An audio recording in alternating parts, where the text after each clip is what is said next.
What is going on, guys? Jayski here, and what I've got for you today is the 8th episode of my Champions League squad builder series. And in this episode we'll be looking at Group H of the Champions League, which is the final group of the Champions League. And in this group we have Manchester United, Braga, Galatasaray and Cluj, but unfortunately Cluj aren't in the game, so we'll have to do with just United, Braga and Galatasaray for this team. And to kick things off, we have De Gea in goal. He has 85 diving, 87 reflexes, 71 handling, 51 speed, 85 kicking and 74 positioning.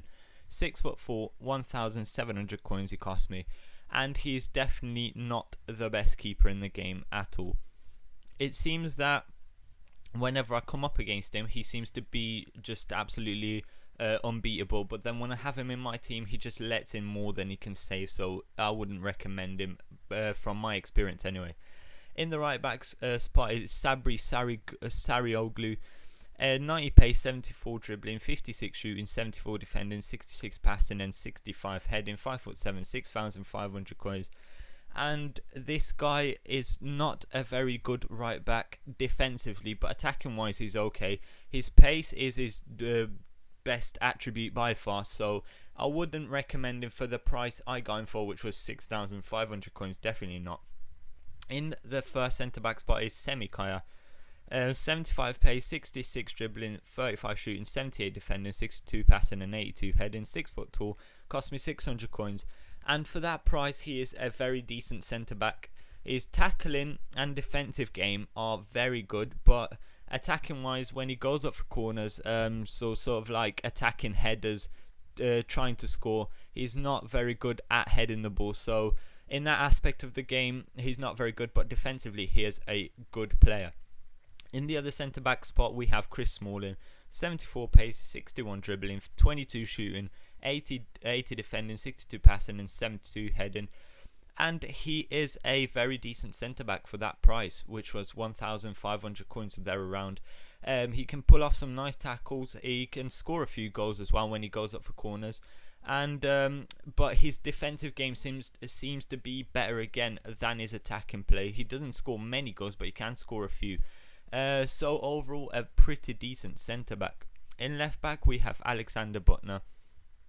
He has 86 pace, 73 dribbling, 65 shooting, 68 defending, 61 passing, 69 heading, 5'9", 19,000 coins, and again just like the other fullback, his defensive play is not very good, but his attacking play is pretty good. Look at that long shot from Butner, straight into the top corner from about 35 yards out. So that aspect of the game from Butner is pretty good, going up and trying to score goals. He's pretty good at that with the pace he has, with 86 pace, so he can get up and come back as well. But defensively, putting in tackles and winning headers, is not the best player at all. In left mid, linking up to Butner, it is Ashley Young. He has 89 pace, 85 dribbling, 76 shooting, 44 defending, 75 passing and 46 heading, 4-star skills, 5'9", 6,500 coins.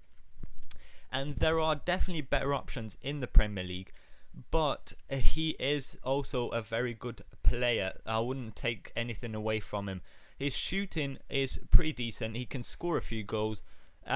His dribbling is, I think, his best sort of stat in the game, but his long shot, just like that, look at that long shot from about 25 yards out straight into the top corner. So he can produce a nice long shot when you get it on the right, on his preferred foot, which is his right foot, and in a good position. He can produce a nice long shot and score a few goals as well. So definitely an alright left mid. In the first central attacking mid spot it is Shinji Kagawa, 83 pace, 88 dribbling, 71 shooting, 42 defending, 74 passing and 52 heading, 4-star skills, 4-star weak foot, 2,200 coins, 5'8", and overall a decent central attacking mid. Not going to say he's bad at all. He can produce a few goals. His dribbling again is his best stat by far. His passing actually I think should be much higher than it is on the card, but a decent central attacking mid overall. There are better options again in the Premier League. In the centre mid spot it is Anderson, 78 pace, 83 dribbling, 62 shooting, 69 defending, 78 passing and 70 heading. And I found Anderson to be a very, very good player in this team. He scored a few goals, I think 3 or 4 thereabout. His left foot is just absolutely brilliant. From the edge of the box, he just pounds that into the top corner. But look at this goal. Takes it 30 yards out, just smashes it, and it's too powerful for the goalkeeper to save, so it goes into the back of the net.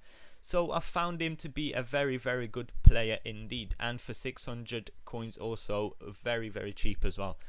In the other centre attacking mid spot is Massaro with 80 pace, 81 dribbling, 72 shooting, 48 defending, 73 passing and 61 heading, 5'7", and this guy was pretty good as well. He wasn't special, but his shot and his dribbling were pretty good. His passing is not that good, to be honest. I would have expected better from a central attacking mid player, but anyway, he was a pretty good player, and he did score a few goals within the games I played with him. So I can't really complain for the price I paid for him, which was no more than about 500 coins or so. So a decent player for that price. In the right mid position, it is the legend EMMANUEL. 85 pace, 76 dribbling, 58 shooting, 75 defending, 73 passing and 74 heading, 5'10", 600 coins. And his stats would indicate that he is more of a defensive midfielder than an attacking midfielder. But he does get up and score a few goals anyway.